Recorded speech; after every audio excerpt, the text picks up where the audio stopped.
તો ભાજપના નેતાઓ દ્વારા રાહુલ ગાંધીને આતંકવાદી કહેવા મુદ્દે કોંગ્રેસનો વિરોધ. દિલ્હીમાં યુવા કોંગ્રેસના સભ્યોએ ભાજપના નેતાનું પૂતળા દહન કરી ઉગ્ર વિરોધ પ્રદર્શન કર્યું. ભાજપના નેતાઓએ રાહુલ ગાંધીને આતંકવાદી કહેતા રાજકીય ગરમાવો. કોંગ્રેસના નેતા અશોક ગેહલોતે કહ્યું, રાહુલ ગાંધીને આતંકવાદી કહેવું પાપ છે. તેમના પરિવારે દેશ માટે બલિદાન આપ્યું છે. જમ્મુ કાશ્મીરમાં વિધાનસભા ચૂંટણીમાં સવારે 11 વાગ્યા સુધી 27% મતદાન થયું. જમ્મુ કાશ્મીરના અનંતનાગમાં 25.55%, ડોડામાં 32.20%, કિશ્તવાડમાં 32.69% મતદાન થયું. જમ્મુ કાશ્મીરમાં વિધાનસભાની ચૂંટણી માટે દિલ્હીમાં વિશેષ મતદાન કેન્દ્રો પણ ઊભા કરવામાં આવ્યા. વિસ્થાપિત કાશ્મીરી પંડિતો માટે દિલ્હીમાં 4 બૂથ પર મતદાન. અહીં પ્રથમ તબક્કામાં 35,000 લોકો મતદાન કરશે. જમ્મુ કાશ્મીરમાં પ્રથમ તબક્કા માટે મતદાન. 7 જિલ્લાની 24 બેઠક માટે 219 ઉમેદવારનું ભાવિ ઈવીએમમાં સીલ. જમ્મુ કાશ્મીરમાં 10 વર્ષ પછી યોજાનારી વિધાનસભા ચૂંટણીમાં સુરક્ષાના ચાંપતા બંદોબસ્ત. પ્રથમ તબક્કામાં કાશ્મીરની 16 બેઠક અને જમ્મુની 8 બેઠક માટે મતદાન. દક્ષિણ કાશ્મીરના 4 જિલ્લાઓ પુલવામા, શોપિયા, અનંતનાગ અને કુલગામમાં મતદાન. જમ્મુના 3 દુર્ગમ પહાડી જિલ્લાઓમાં ડોડા, કિશ્તવાડ અને રામબનમાં મતદાન. વિસ્થાપિત કાશ્મીરી પંડિતો માટે દિલ્હી, જમ્મુ અને ઉધમપુરમાં વિશેષ મતદાન કેન્દ્રો બનાવવામાં આવ્યા. દિલ્હીમાં 4, જમ્મુમાં 19 અને ઉધમપુરમાં 1 વિશેષ મતદાન કેન્દ્ર પર મતદાનનું આયોજન. જમ્મુ કાશ્મીરમાં 10 વર્ષ બાદ જમ્મુ કાશ્મીરમાં લોકશાહીનો મહાપર્વ ઉજવવામાં આવી રહ્યો છે. વહેલી સવારથી જ પોલિંગ બૂથની બહાર લાંબી કતારો. પ્રથમ તબક્કાના મતદાન માટે મતદારોમાં ભારે ઉત્સાહ.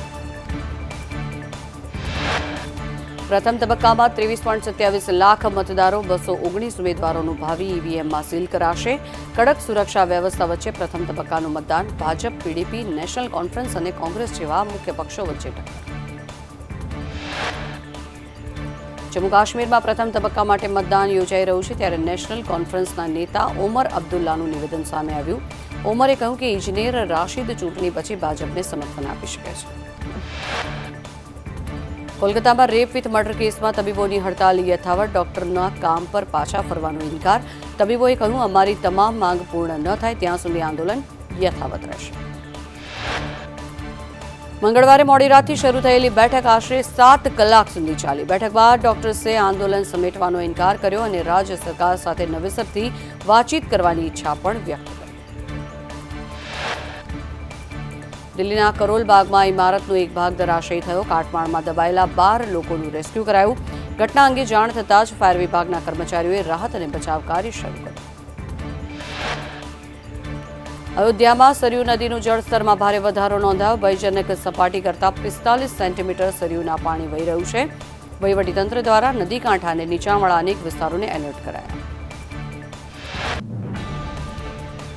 તાઇવાનની કંપની ગોલ્ડ એપોલોએ પેજર બનાવ્યા હોવાનો ઇનકાર કર્યો. કંપનીના ચેરમેન સુ ચિંગ કુઆને સ્પષ્ટતા કરતા કહ્યું કે પેજર યુરોપની કંપની બીએસઈએ બનાવ્યા છે.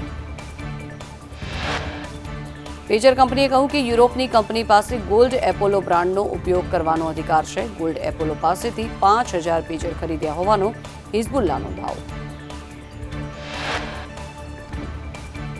મધ્ય અને પૂર્વ યુરોપમાં ભારે વરસાદ બાદ પૂરનો કહેર. ચેક રિપબ્લિક અને પોલેન્ડને પૂરથી વધુ અસરગ્રસ્ત થયા. ત્યારે પૂરના ધસમસતા પ્રવાહમાં અનેક મકાનો અને વાહનો પણ વહી ગયા. પોલેન્ડમાં પૂરના ધસમસતા પ્રવાહે ભારે તારાજી સર્જી. પૂરના કારણે 4 લોકોના મોત થયા, જ્યારે 7 લોકો લાપતા બન્યા. સેંકડો મકાનોની જળ સમાધિથી હજારો લોકો વિસ્થાપિત બન્યા. નદીમાં પૂરથી ઓવરબ્રિજના પાયા હચમચી ગયા.